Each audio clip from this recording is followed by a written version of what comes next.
दोस्तों नमस्कार, मैं हूं विनीता यादव। शेयर मार्केट लगातार धराशायी हो रहा है।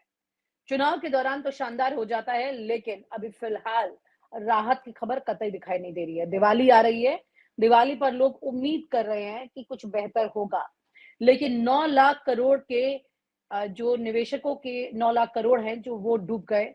शेयर मार्केट में एक भयंकर सुनामी दिखाई दे रही है और इसको लेकर के काफ़ी चिंता बनी हुई है। बड़ा सवाल ये है कि आखिरकार ये सब कुछ क्यों हो रहा है? हालाँकि आपको याद होगा कि शेयर मार्केट अब एक हालाँकि शेयर मार्केट में बहुत सारी चीज़ें होती रही हैं। ऐसी तस्वीरें हैं जो कि कुछ बड़े कॉर्पोरेट घराने जो हैं, वो कई बार इस पूरी मार्केट को अंदर तक समझ के अपनी उँगलियों पर किस तरह नचाते हैं। इससे पहले मुझे याद है कि यूपीए सरकार में भी जब पी चिदम्बरम फाइनेंस मिनिस्टर थे, उस वक़्त के दौरान एक बहुत बड़ा घोटाला सामने आया था, जो कि 50,000 करोड़ से भी बड़ा का था घोटाला। और वो मामला जो है बॉम्बे हाई कोर्ट तक भी गया था और उसमें जो कंप्यूटर्स को लेकर के मामला था कि शेयर मार्केट को किस तरह से पूरा कंट्रोल किया गया है। उनकी सिस्टर इन लॉ थी जो कि कंप्यूटर्स बनाती थी, जिसको कैसे कनेक्ट किया गया था। ख़ैर, ये एक तरह की बात मैं आपको बता रही हूँ, लेकिन फिलहाल शेयर मार्केट में ऐसे तमाम तरह की दूसरी और चीज़ें हो रही हैं, जो हम और आप नहीं जानते और अपने पैसे वहाँ लगा रहे हैं। लेकिन ये पैसे लगाने के बाद में हमें सिर्फ़ झटके पे झटका मिल रहा है और ये थोड़ी बहुत राहत मिलती है, वो चुनाव के दौरान मिल जाती है। आइए बात करते हैं राजीव जी से और समझते हैं कि शेयर मार्केट की ये जो परिस्थिति दिखाई दे रही है, वो क्योंकि अडानी खुद शेयर मार्केट में एक बहुत बड़े अब मैं क्या कहूँ इसे ऑन रिकॉर्ड मैं कहूँ कि मतलब अडानी बहुत अलग तरीके से इस पूरी परिस्थिति को कंट्रोल कर रहे हैं और भी कई कॉर्पोरेट घराने जो ऐसी परिस्थिति है। लेकिन ऐसे में जो लगातार गिरावट आ रही है कि एफपीआई जो है उसने अ, मतलब एक रिकॉर्ड रकम जो है वो निकाली है। 82,479 करोड़ रुपए निकाले हैं एफपीआई ने। उसकी वजह से शेयर मार्केट में एक बहुत बड़ा लॉस ये देखने को मिल रहा है। आपको क्या लगता है सर, शेयर मार्केट जो है पूरी तरह से वो अब क्या चुनाव के कठपुतली बन गई है? सरकार बनाने के काम की आ रही है? क्या है ये मामला? देखिए, शेयर मार्केट को विनीता बहुत फैक्टर्स गवर्न करते हैं। अब एक आपने कहा कि किस तरीके से पैसा बाहर निकाला जा रहा है, एक वो चीज है। दूसरी चीज होती है इसमें आपके लोगों का कितना कॉन्फिडेंस है। पर सबसे बड़ा सवाल ये है हमारी शेयर मार्केट को लेकर, एक तो आपने चुनावों की बात की, तो चुनावों के दौरान तो एक सीधी सी बात है कि हमने ये देखा है कि चीजें कैसे मैनिपुलेट हो जाती हैं, और उसका एक जरिया चुनावों के उसमें तो हमने देखा है ये जो आपके एग्जिट पोल्स होते हैं, इनका क्या रोल रहा है। वो एलिगेशंस आपने देखा कि कांग्रेस पार्टी ने लगाए थे, बाकी पार्टियों ने लगाए थे। और ऐसा होता है, आप एक ऐसी हाइप क्रिएट करते हैं जिसको लेकर लोग पैसा वहां डालते हैं, और उसके बाद जो रिजल्ट है वो उसके मतलब उससे उस दौरान कुछ लोग जो हैं रिजल्ट आने तक अपना फायदा लेकर वहां से निकल चुके होते हैं, और आम आदमी जो है वो ठगा सा महसूस करता है। शेयर मार्केट मैनिपुलेशन जो है इस तरीके से होती है, इसमें कोई दो राय नहीं है। लोगों को बहुत कॉशियसली अपना पैसा वहां लगाना चाहिए। ये एक राय जो है, जो समझदार लोग हैं वो सबको देते हैं, जिनमें अगर आप जाकर देखिए किसी भी स्टॉक एक्सचेंज के इवन प्रेसिडेंट्स जो हैं या जो टॉप फंक्शनरीज हैं, उनसे आप कभी अकेले में बात करिए तो वो यही कहेंगे कि आपको अपना इन्वेस्टमेंट बड़े तरीके से करना है। एक चीज तो ये है। दूसरी चीज, शेयर मार्केट को लेकर जो उसका ट्रेंड देखने में मिल रहा है, वो सब चीजें जो है वो क्वेश्चन मार्क उठाती हैं आपकी इकोनॉमी पे। और इकोनॉमी जो है कि रियल सिचुएशन क्या है आपकी इकोनॉमी की, और दूसरा क्या चीजें बोली जाती है, किस तरीके से दावे एक तरफ होते हैं, इकोनॉमी की रियल जो परफॉर्मेंस है वो दूसरी तरफ होती है। और शेयर मार्केट से हम थोड़ा हटकर देखें तो इस समय जो आम आदमी की स्थिति है वो आप अच्छी तरह समझ सकती हैं कि क्या हालत है आम आदमी की। एक तरफ महंगाई है, दूसरी तरफ जॉब्स बहुत कम है, तीसरा जो छोटा ट्रेडर है बहुत बुरी तरह से मार खा रहा है, उसके बहुत मार पड़ी हुई है। साथ साथ लोगों के पास इस समय फेस्टिवल सीजन में भी देखिए एक सेगमेंट होता है जो अपना पैसा लगाता है, जिसके पास पैसा होता है, पर वो कितना है, कितने परसेंट वो लोग हैं जिनके पास वो एक्स्ट्रा मनी है खेलने के लिए, और कितने लोग इतने हैं जो अभी सर्वाइवल की लड़ाई लड़ रहे हैं। तो एक तरह से हमारे इकोनॉमिक कंडीशन पर भी एक रिफ्लेक्शन होती है। ये शेयर मार्केट ही सब कुछ नहीं होता। हमारे यहाँ क्या एक टेंडेंसी बन गई है इस सर लिबरलाइजेशन के दौर में। लेकिन एफबीआई मतलब का जो पैसा है, एफपीआई से जो निकाल रहे हैं, फॉरेन पोर्टफोलियो इन्वेस्टमेंट जो है, इसको कैसे देखते हैं आप, इतना पैसा निकालना? ये उसका एक चीज तो ये कि सवाल तो ये आता है कि क्या उनको कॉन्फिडेंस नहीं है हमारी इकोनॉमी में। सवाल ये है क्यों निकाल रहे हैं, क्यों ऐसे लग रहा है उनको कि मतलब वो कॉन्फिडेंस नहीं नजर आ रहा है। देखिए कैपिटलिस्टिक जो फॉर्म ऑफ गवर्नमेंट या जिसको हम नियो लिबरलाइजेशन कहते हैं, उसमें स्टॉक मार्केट की बहुत मतलब अहमियत तो ऑल ऑफ अ सडन बढ़ गई थी।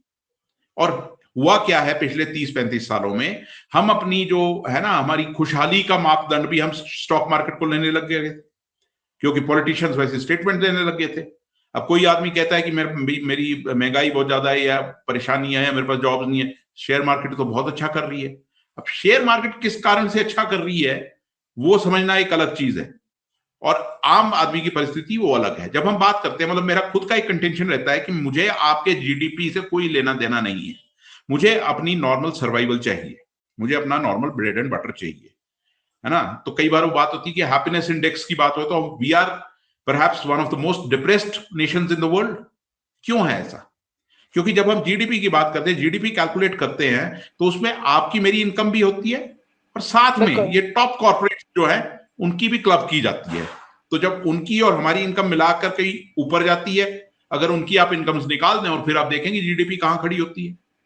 ये तमाम चीजें जो है, देखिए स्टैटिस्टिक्स का जो फजिंग है, एक तो फजिंग है स्टैटिस्टिक्स की जिसका आरोप टाइम टू टाइम लगता रहा है सरकारों पर, और दूसरा है statistics is all a matter of interpretation. ठीक है ना।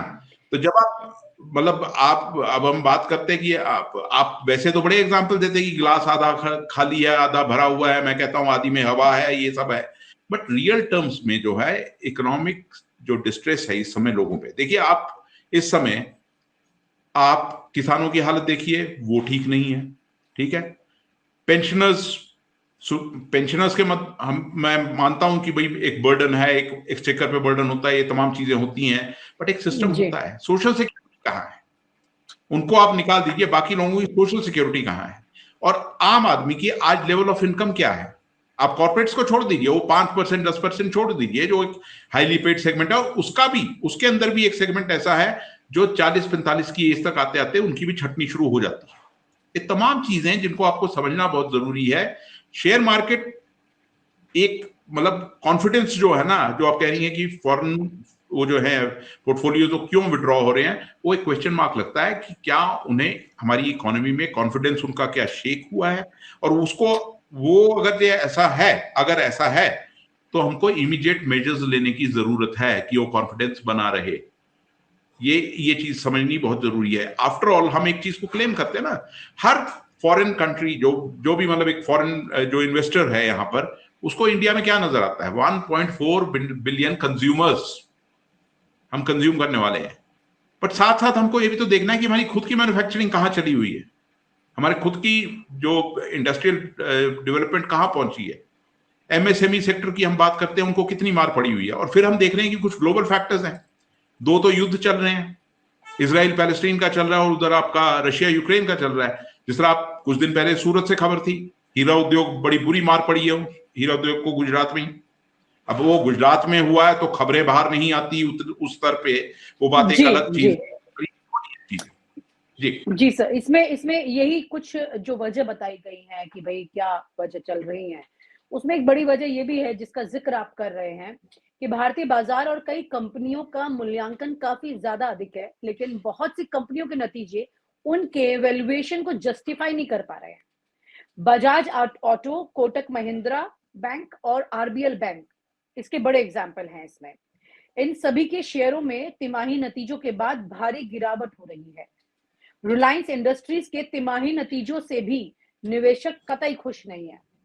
और वहीं दूसरी बात तो हमने की है कि फॉरेन पोर्टफोलियो इन्वेस्टर्स जो है, विदेशी निवेशक जो है, जिन्होंने अच्छा खासा बड़ा इन्वेस्टमेंट जो है किया था, उन्होंने कोविड के दौरान भी एफपीआई ने 65,816 करोड़ रुपए के भारतीय शेयर बेचे थे। तो वो भी एक बहुत बड़ा झटका चल रहा है। तो ये दोनों चीजें ऐसी हैं जो कि अचानक से तो नहीं हुई है ना सर, ये तो पहले से पता था ना। हमारी पॉलिसी पे बहुत बड़े सवाल हैं। पर साथ में एक चीज और आती है ना, जब हिंडनबर्ग जैसी रिपोर्ट आती है तो उसका जो इन्वेस्टिगेशन है वो किस तरीके से हुआ, फॉरेन इन्वेस्टर वो भी तो देखता है कि क्या चीज है। बिल्कुल। ग्लोबली दुनिया की नजर उस चीज पे भी तो है कि क्या ऐसा होता है, तो उस पे क्या हो रहा है। इलेक्टोरल बॉन्ड्स एक और चीज आपके सामने आई। तो जब ये सब आते हैं ना, ये इकोनॉमिक स्कैम्स जो हैं, इकोनॉमिक चीजें जो हैं, जब जब ये एलिगेशंस आती हैं तो चीजें मॉनिटर करते हैं लोग, तो वहां उनको कॉन्फिडेंस दिखना चाहिए, चाहे वो सेबी हो। ये इंस्टीट्यूशंस हैं, इन इंस्टीट्यूशंस की साख बहुत मैटर करती है जब आप शेयर मार्केट की बात करते हैं, और खास तौर पे जब हम फॉरेन इन्वेस्टर्स की बात करते हैं तो ये तमाम चीजें वैसी हैं। और फिर एक जो लोगों के मन में एक डाउट फैलता जा रहा है, मतलब कि मेरी आजकल आम लोगों से बात होती है, कोई छोटा दुकानदार है, कोई छोटा मोटा इंडस्ट्री चलाने वाला है, सबको ये लगता है कि एक ना वो प्रोसेस जो चल रहा है वो मोनोपोलाइजेशन की तरफ चल रहा है, कि कुछ कॉर्पोरेट घरानों की मोनोपोली हो जाए और बाकी जो है वो उस पर चले जाए। अब मैं आपको एक और एग्जांपल छोटा सा देना चाहता हूं कि मेरी कई लोगों से बहस हो रही कुछ दिनों से, ये जो नफरत का माहौल फैलाया जा रहा है आजकल, और उसमें सबसे आगे दुकानदार है। तो मैं उन दुकानदारों से एक चीज, मतलब, और उससे उसको डिनाई नहीं कर रहे, मैंने उनको एक चीज की, मैंने कहा देखो मैं मानता हूं छोटे व्यापारी को मार पड़ी, और उसकी वजहें क्या है। सबसे पहली नोटबंदी, उसके बाद जीएसटी का शॉर्टी इंप्लीमेंटेशन जो है, तीसरी कोविड, ठीक है ना। और ये चीजें जो हैं, अब इसके लिए आप सरकार को तो सवाल उठा नहीं पा रहे, बल्कि आप उस नैरेटिव में फंसते जा रहे हैं कि आप किसी और के खिलाफ नफरत फैलाने की उसमें लगे जाए। एम्प्लॉयमेंट क्राइसिस, अभी कुछ दिन पहले मुझे लुधियाना का एक इंडस्ट्रियलिस्ट मिला था। अब उनका कहना ये है कि एक समय वो था कि दिवाली के समय में छोटा सा यूनिट था उनका, कि मेरे 25 लोग काम करते थे दिवाली के समय, आज हालत ये है कि मेरे को 5 रखने भी बड़े मुश्किल पड़ रहे हैं। तो स्मॉल इंडस्ट्री की वो हालत है। तो ये चीजें बहुत बुरी हालत है सर।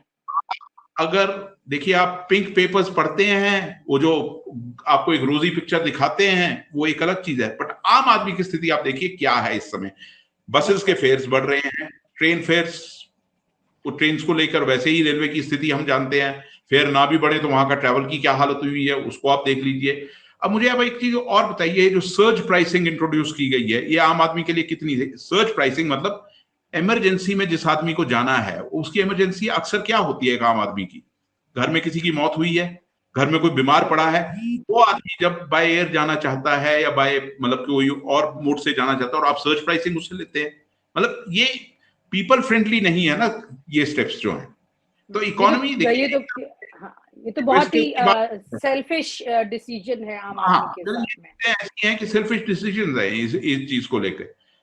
अब अभी आप रिवर्ट कर रहे हैं उन इश्यूज से, आप लाइफ मतलब कि हेल्थ इंश्योरेंस पे आप जीएसटी स्लैब्स की बात करते थे, इतने टैक्सेस पे कर रहे हैं, हर चीज में कर रहे हैं। ये चीजें आपको रैशनलाइज करनी है। जब आप एक डेवलप्ड वर्ल्ड को देखते हैं तो ठीक है, वहां टैक्सेस बहुत हाई हैं, तो उतनी आप सिक्योरिटीज भी तो हैं। और फिर ये तो चलिए हम थोड़ा टॉपिक से हटे, और इन्वेस्टर्स को लेकर ये तमाम चीजें होती है। देखिए कोई भी कंट्री का एक जो इंडेक्स होता है ना, अब जिस तरह वेस्ट में हम देखते हैं साउंड इकोनॉमीज कौन सी हैं, साउंड इकोनॉमीज वही हैं जो अपने लोगों का ख्याल रख रही हैं। आप देखिए वो डेवलप्ड वर्ल्ड में वो अपने फार्मर्स का कितना ख्याल रख रहे हैं, वो अपने लेबर का कितना ख्याल रख रहे हैं। आज हालत ये हो गई है कि लेबर को कहा जाता, मतलब यहां तक लॉज लाए जा रहे हैं कि आप 8 घंटे के बाद अपने एम्प्लॉय को मेल नहीं करेंगे, फोन नहीं करेंगे, और हमारे यहाँ लेबर लॉज भी डाइल्यूट हुए। तो ये तमाम चीजें जो है ना, ये सिग्नल्स होते हैं कि आपकी मंशा क्या है। अब इन्वेस्टर जो है, इन्वेस्टर देखिए वो सिर्फ आपके 2-4 कॉर्पोरेट घराने जो है उनको आप छोड़ें, तो बाकी इन्वेस्टर बहुत चीजें देखता है और उसको बहुत चीजें देखनी होती हैं, और ये सब चीजें जो हैं उसका एक पार्ट होती हैं। और फिर हमारे यहाँ जिस तरह के एलिगेशंस आते हैं, अभी हाल में एक एलिगेशन था, एक कोई टॉप मेरे ख्याल से हेल्थ इंश्योरेंस कंपनी थी कि उन्होंने अपना डेटा बेच दिया, किसी एम्प्लॉय ने उनके पता नहीं कितने लाख लोगों का डेटा बेच दिया। सारा खेल डेटा का है, हम सब जान रहे हैं। इनसाइडर ट्रेडिंग हो गई, आपकी फ्यूचर ट्रेडिंग को लेकर बहुत सवाल पहले भी उठे थे कांग्रेस के टाइम में, उसको लेकर सवाल है। ये तमाम चीजें हैं जो आपके लोगों को जो है ना, हमारी स्टॉक मार्केट्स को गवर्न करती हैं। अब हमारे को अपना सिस्टम जो है, बजाय इसके कि एक ओपेक सिस्टम, अभी हमने हाल में देख लिया है सेबी के ऊपर एलिगेशंस लगे और किस तरीके से उनको दबाया गया, बजाय इसमें कि instead of that you should come clean, जो चीजें आ रही है पब्लिक डोमेन में नहीं चाहिए। आपको एक ओपेक सिस्टम या बिल्कुल आप जो है ना वो ऐसा सिस्टम नहीं बनाना चाहिए, ट्रांसपेरेंट सिस्टम भी चाहिए। तो इन्वेस्टर कॉन्फिडेंस जो है वो कई चीजों पे मैटर करता है। जी जी, बहुत-बहुत शुक्रिया sir, thank you so much. ये बहुत गंभीर मुद्दा है।